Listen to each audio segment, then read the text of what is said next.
Oza mambo vipi Otongo Power, anafahamika kama Ivan Bramwell. Ukicheki bana na mshikaji wa kike hapa katisha kiukweli. Mambo vipi? Poa sana. Na umekuria na umeamua yani leo ni ile siku. Asante. Umetisha hivi nani kakuvalisha? Unapaka ng'ombe mafuta inakaa farasi. Tuseme tu kweli nani kakuvalisha? Nijivalisha mwenyewe, asante. Yeah. Yaani luku kama tu mwenyewe kaamka tu hivi ukapiga. So leo unatarajia nini kwenye historia ya Daddy Owen mali hapa? Kwanza nimefurahi sana kwa sababu sijai kuja kwa concert ya Daddy Owen ama pahali pote ana perform.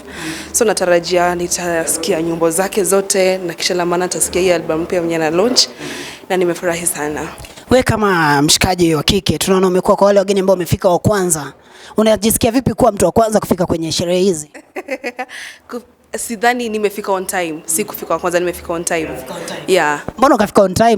Mbona ukubangaiza kidogo hivi ukasema acha mpige 2-3? Kwa sababu ningetaka kufanyia wengine jinsi ningetaka wanifanyie. Yeah. So unasema malipo ni hapa hapa duniani. Yeah, malipo ni hapa hapa tu. So wewe unatarajia nini siku ya leo sana? Kama msanii wa comedy, ni nini utajifunza hapa hivi ama unatarajia uipate mahali hapa? Cha muhimu sana ni kuweza kusupport Daddy Owen kwa uwepo wangu kwa hapa, na kisha nataka sana ku make connection na ku just have a good time. So good time to peke. Yes. Hivi umekuja peke yako ama umekuja na mtu? Nimekuja peke yangu. Mbona peke yako? Unajua mambo kama yani vizuri kuja na mtu kando yako Hapana, nimekuja peke yangu kwa sababu niko peke yangu. Uko peke yako? Hakuna mtu anajaribu kumaanisha hivi? Niko peke yangu. Mbona unatuficha? Funguka tu. Sifichi chochote, sifichi kabisa. Yeah. So mimi nilikuwa natarajia nione umeingia umeshika mtu hivi. Labda unishike. Nikushike. Yeah. Mtazamaji wangu hiyo mambo tayapiga pale kwenye nyuma ya carpet Hapa tukifanya hivyo tutashangaa. Kama vipi? So unaambiaje mafans wa Daddy Owen tukimaliza?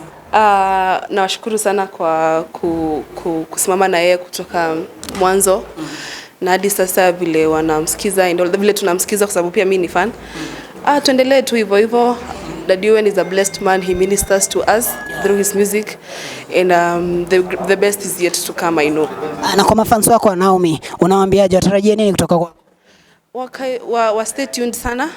Vitu mob zina come on the way. Yeah, a lot of content is coming. Hapo sawa. Asante sana kwa muda wako. Tunashukuru pia. Haya, poa wewe jibambe.